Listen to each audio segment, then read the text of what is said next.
Good morning, good afternoon, good evening, wherever you are watching from. This is my MK Dons vs Carlisle United match preview for the day this weekend. Another long trip for the Carlisle United fans, travelling down all the way down this time to MK Dons. We all remember our last away game was a 4-1 defeat away to Turnham. But we're going into this game on better form than MK Dons. Obviously, only the one win for Carlisle. Obviously, winning that Cumbria derby at the past weekend. And MK Dons come into this not in good form. MK Dons, as they come into this 3 games so far, 3 defeats, 2-1 defeat at home to Bradford. An open weekend, a 5-0 defeat away to Watford in the Carabao Cup, and then a 2-0 defeat away to Colchester. I think Mike Williamson's under pressure. I think he has to be. I think Mike Williamson will be under pressure straight away in the first month. Because, yes, we will, people. As much as I'll take Mike Williamson as the next Carlisle manager, because I'm still Paul Simpson out for me, despite the Cumbria derby win. One game, it's not going to change my mind on Paul Simpson. It was still a terrible performance. But Mike Williamson, also, you need to play a part. You need to put that Quarry result into it as well. In the playoffs, 8-1 on Nafta to Quarry, then MK Dons, and MK Dons would have been favourites to beat Quarry as well. So I do feel he should be under pressure, Mike Williamson. He should be under pressure. I think he will be doing a couple more games, and if he doesn't win, if he doesn't pick up at least a win at the end of all this, I think he could be done. I think he could be done, in my opinion. And for me, it shows that, I don't know, it kind of puts me off Mike Williamson a bit becoming the next Carlisle manager, because people be like, but it is MK Dons. There is so much pressure on MK Dons and Carlisle United. But both teams have big budgets, so both teams would expect promotion to League One. And MK Dons have got new ownership as well, which is another worrying sign for Mike Williamson. MK Dons have now got a new ownership, and I don't think the new ownership will last this long. I don't think the new ownership will be pissing about with him either. So, unlike our ownership, who decides to listen to Paul Simpson only fans members. So, yeah, I actually think MK Dons owners are going to be brutal. I think Mike Williamson could be sacked by the end of all this if he doesn't at least get a win, in my opinion. But let's take a look at the MK Dons squad anyways. Let's see what they did in the transfer window. Obviously, this is their rivals: Tommy Yee in from Accrington, Connor Evans from Stockport, Lawrence McQuarrie from Chesterfield, Luke Offord, a quality defender, in from Crewe.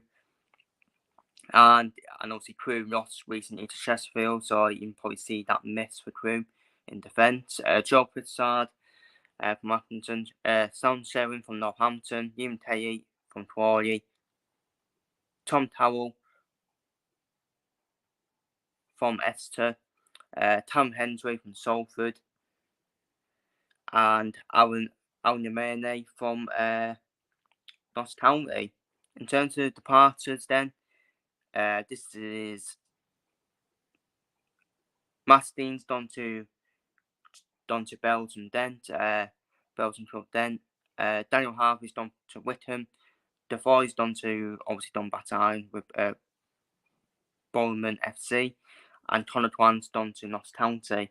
In terms of the Yornies that came in, Tom Medill from Brighton and Nico Lawrence from Southampton. In terms of the players that went out on loan, Charlie Wallace went to Sutton, Keon Lewis Burgess went to Banbury United, and Seb Stacey and Albert Wood have gone to Potters Bar Town.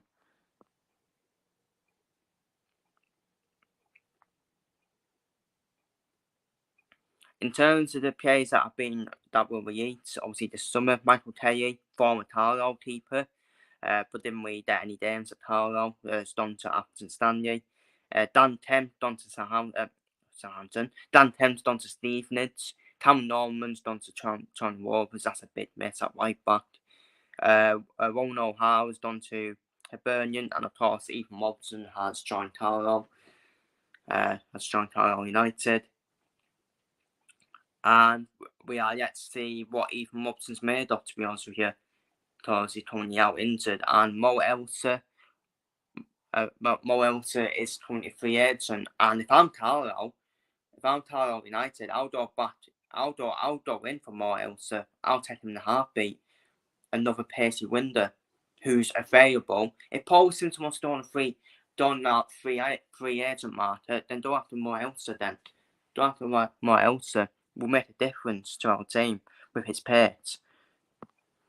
In terms of the squad, obviously Medill, Pitsard, the captain Dean Youngton, Jack Tucker, Sam Sherrin, MJ Williams, Jonathan Lecco, Alice Dilby, Ellis Howson, Liam Terry, Stephen Warren, Nathan Harness, Joe Johnson, the goalkeeper Craig McGalloway, Alan Namane, Luke Offord, Tommy Yee, Joe Anter, Puckin Alunda, Cam Hendry, Lawrence McQuire, Connor Evans, Freya Shots, I think that's how you pronounce it, Nico Lawrence,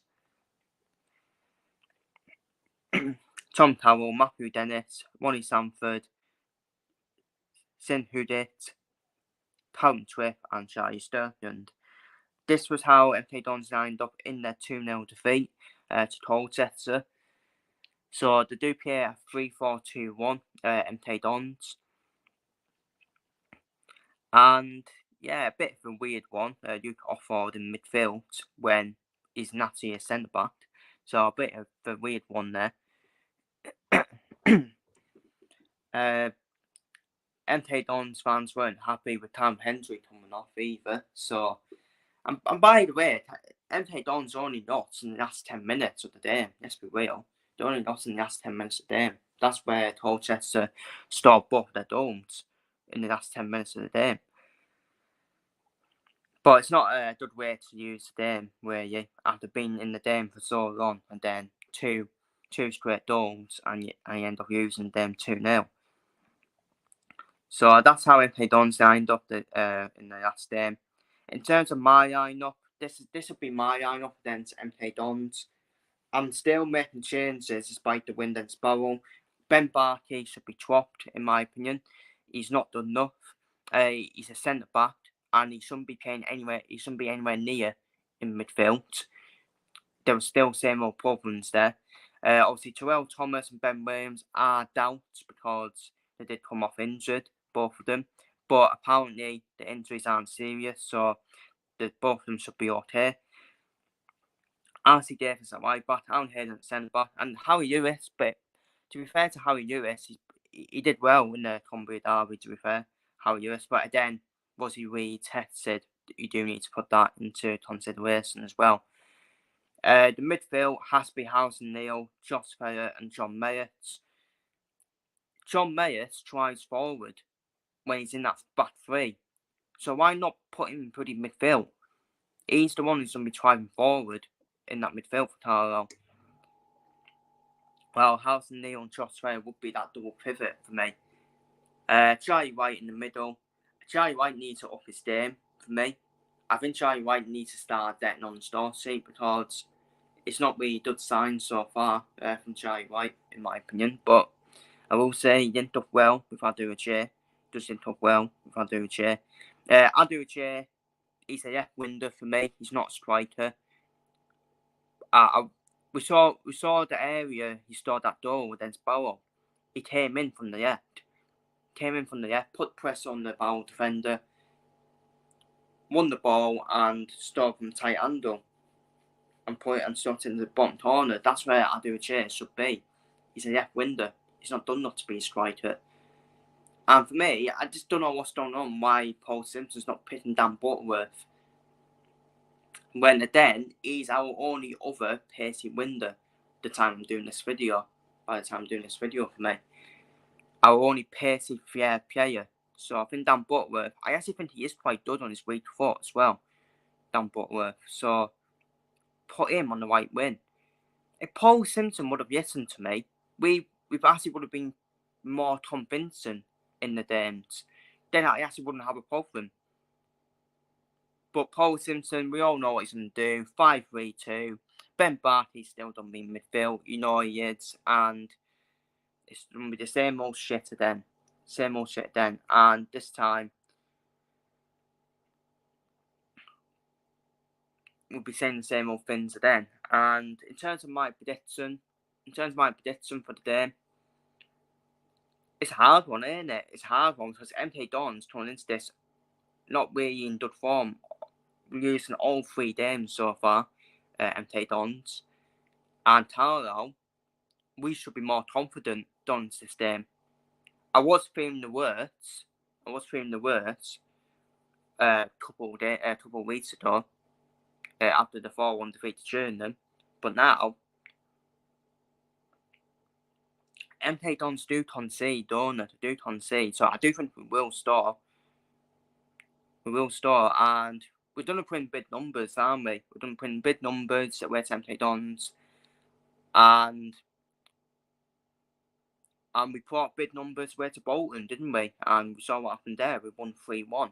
And away to Peterborough as well. Put out decent numbers as well.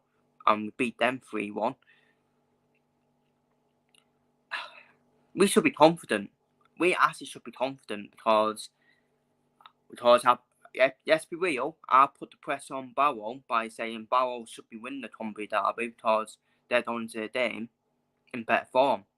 So I'm putting pressure on Carlisle that we should be going into this game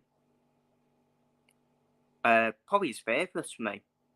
As much as it is away to MK Dons, it's still Topier's daughter. End of the day, look what Quarry did at MK Dons. Quarry. So there's no excuses. We can win at MK Dons. We can win at MK Dons, and I think they are there for the taking at the moment, MK Dons. But am I confident we're gonna win the game? No, I'm not, because it'll just be a typical Carlisle. It'll just be typical Carlisle. MK Dons have not won a game so far, and MK Dons end up winning, and we end up giving MK Dons their first win. But they're not really in a good state, are they? MK Dons don't to them, and there's going to be a lot of pressure on them. Which will put the pressure off us, and hopefully play with freedom. And yeah, I don't think we'll use though. I actually don't think we'll use, but I actually don't think we'll win. I actually think it'll be a draw. It'll be MK Dons' first point of the season.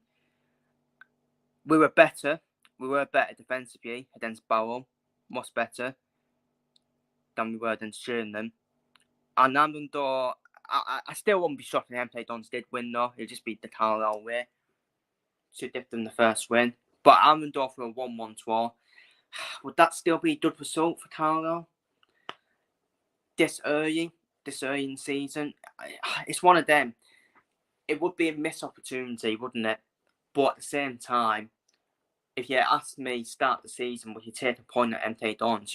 You say hell yeah, you take a point at MK Dons. But let's see what happens. I think it'd be a 1-1 draw. And yeah, and that is my MK Dons versus Carlisle obviously match preview. And we will now get into my predictions. I completely forgot about that. My predictions for this weekend in League 2. So I've done for Notts County 2, Grimsby 2, Crewe 2, Swindon 1, Tranmere and Walsall to play out 1-1 draw, Port Vale to get a 2-0 win away at Barrow, Bradford and Bromley to play out a 1-1 draw, Chesterfield and AFC Wimbledon to play out a 2-2 draw, Chesterfield to absolutely do a demolition job on Salford and put the powder pressure on Carl Robinson. 4-0 Chesterfield for me. Colchester to get a comfortable win over Halliday, 3-0. Doncaster to get back to winning ways, get back to confident ways with a 2-1 win over Morecambe. Fleetwood to use 2-0 to Turnham, who are definitely the best team in the league so far. Turnham. Of course, MK Dons 1, Carlisle 1. And I've done for Newport to get back-to-back wins and back-to-back 3-1 wins for Newport County. I've done for Newport to beat struggling Accrington Stanley 3-1. So they are my YouTube predictions for this weekend, and that is my FA Dons vs Carlisle United match preview. So feel free to leave your thoughts down below, and feel free to leave your predictions down below for this game, FA Dons vs Carlisle, and your predictions for League 2 this weekend. Take care, stay safe, so yeah, and hopefully Carlisle United get back-to-back wins and pile more pressure on Mike Williamson and MK Dons. Feel free to let me know down below in the comments. Take care, stay safe, so yeah, come on Carlisle.